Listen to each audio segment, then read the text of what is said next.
white men. This is not a state of just one people. Women matter in this state, and we are employed and we vote. Yes, and you raise taxes. Yes, ma'am. Well, I can assure you, Johnny realizes the state is made up of far more individuals than just Caucasian males. I can assure you that. Well, it seems to be they have his ear more often than not. I'm sorry? It seems to be that they have his ear more often than not. And it would be nice for him to listen to other people. Yes, ma'am. Well, we do our very best to meet with every constituency group we can. Standard form letter, too, when we do write in on our complaints and concerns.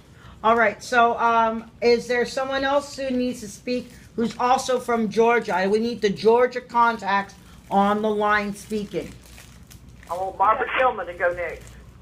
Okay, this is Barbara Tillman. I am the Outreach Director of Georgia, and I am pretty much a lifelong resident. I have some friends in the United States Congress, either former or current. Sam Nunn was a good friend of my family, and Jack Kingston is a good friend of my family. So, we've got both sides represented there.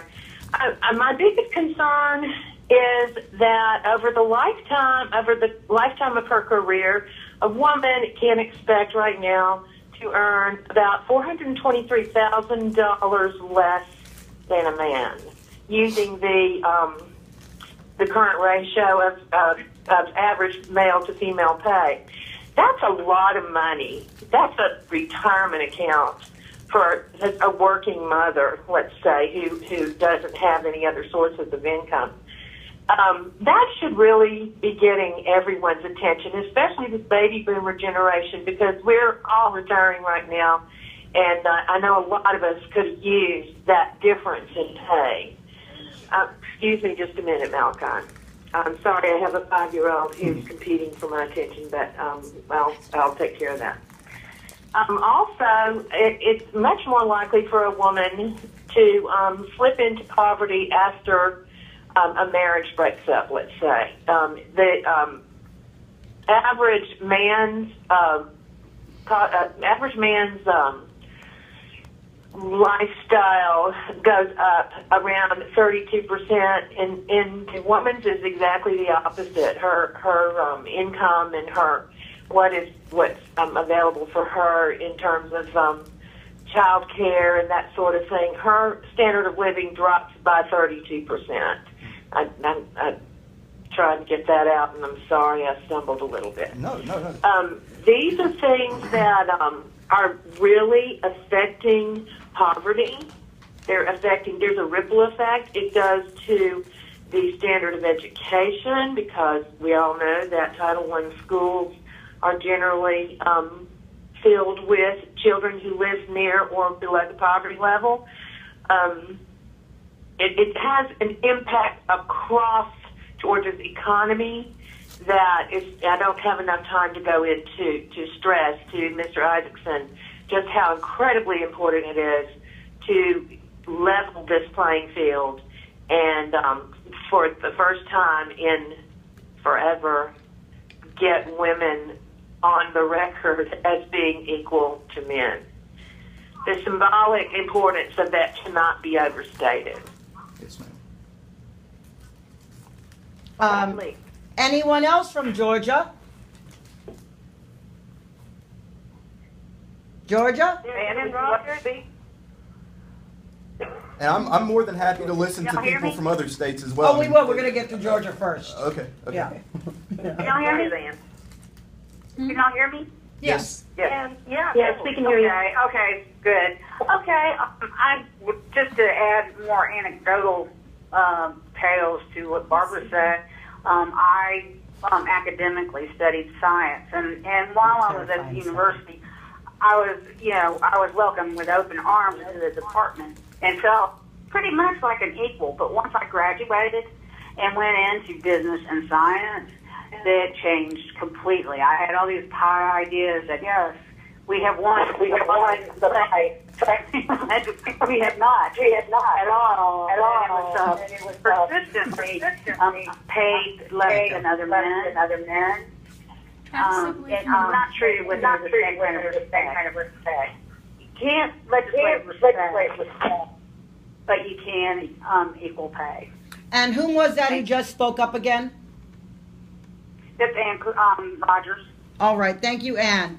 Now, how about, I think Linda Miklowitz? Yes, I'm here. Hey, Linda, bring it home with some good old-fashioned legalese, being an attorney from the great state of Florida. Okay, Yes, ma'am. if I may, I'm just... there's a couple more Georgia people. Oh, okay, I'm sorry. Linda, hold off. I'm sorry. Yeah. Let me see. There's Eliza Devine. I'm currently present in the room. University study student. Yeah, she's in the room, and she's going to close the meeting because she's Georgia present at the meeting, so she'll close it. Excellent. And also there's one who's absent from here, and that's Idella Moore, who's been running the ERA in Georgia for almost as long as I have, 15 years. All right. She's absent. But anyway, continue. Okay, Go on. how about Linda, and then Kathy, and then Sandy? Linda? Didn't we have a Barbara Page that was trying to speak earlier and was, No, did Susan by another Page. member shorter? Susan Page. Susan Page, okay. She spoke, I think. Hello. Yes, she did. Yes, I spoke earlier. Okay, so Hello, this is Linda. Linda, go ahead and shoot for it. This is Linda Miklowitz, just down the road a bit in Tallahassee, Florida. And about 2.5 weeks ago, we had the privilege and honor of hosting Helene as she trod into Florida from the west and spent a few days with us, met with representatives from our 2 U.S. senators, and met with our U.S. Representative, Gwen Graham, and met with our mayor, and tried to get him interested in cities for the CEDAW, which is the United Nations conference measure that would bring equal rights to people all over the world. I just want to say one short thing, that sexual stereotypes and sex discrimination is not just limited to women, and I've always felt that we would have much more appeal if we could show men that they too would be benefited by this. And in doing so, I just want to mention a U.S. Supreme Court case, fairly recent, about around the year 2000.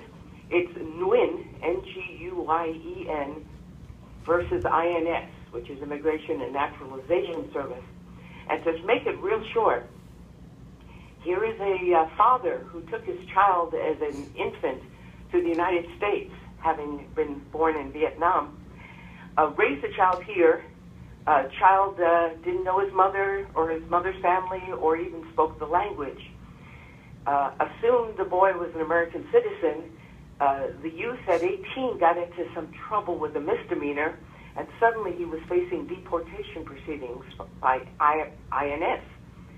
Father said, "You can't do that. He's an American citizen." They said, "Well, we have a regulation. You didn't naturalize him. Fathers who raise children have to naturalize them. Mothers don't have to. You're a father."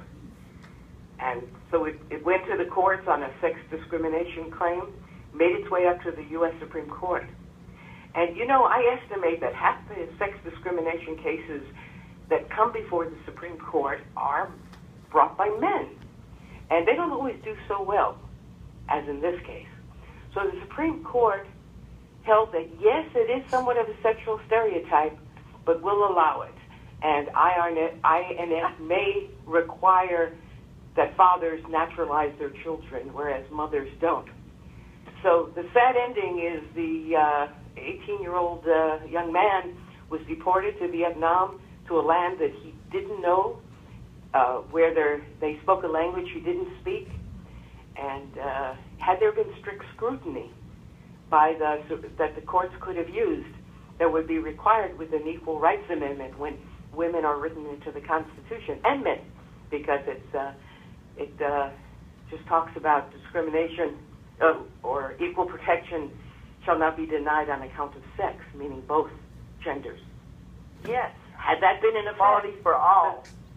the courts would have required strict scrutiny, which is a higher standard of examination than just the plain reasonable basis test or a slightly elevated test.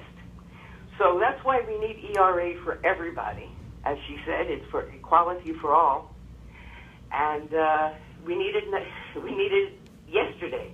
We just have three more states that need to ratify the Equal Rights Amendment.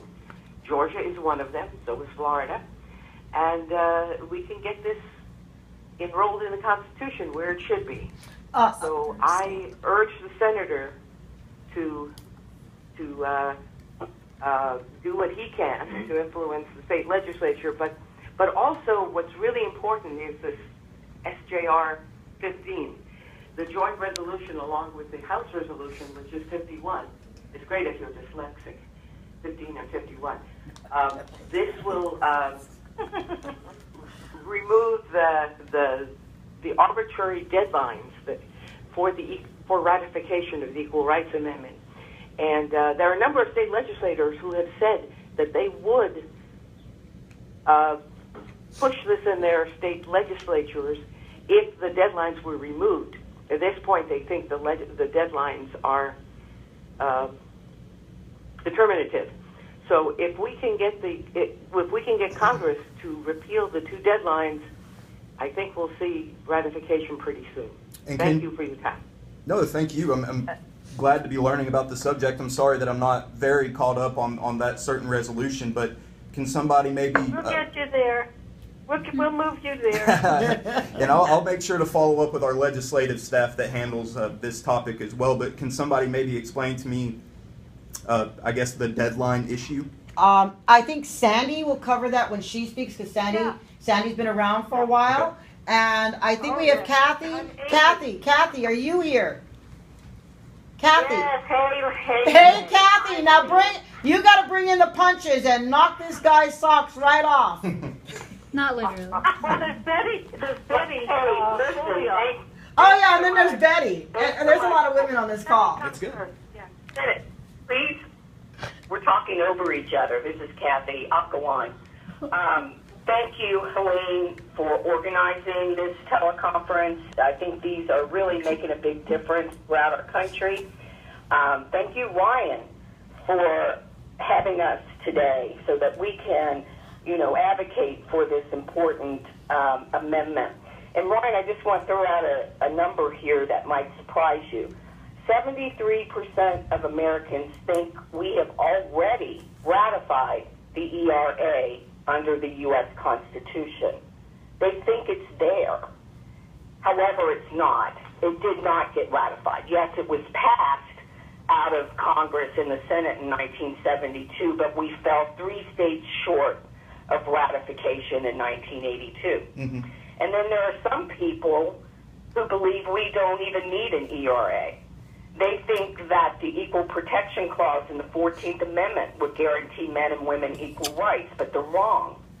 And the 14th Amendment, as Linda described, has been applied in cases of sex discrimination, but it only provides for what is called the intermediate judicial review. It's not the strict scrutiny that the U.S. Constitution affords its citizens. And the 14th Amendment can apply in cases where, say, the government has a compelling interest to employ it, as in government discrimination. Now, we know that there's been many cases that have come before the Supreme Court that did not have this advantage of strict scrutiny. Now, the U.S. or the ERA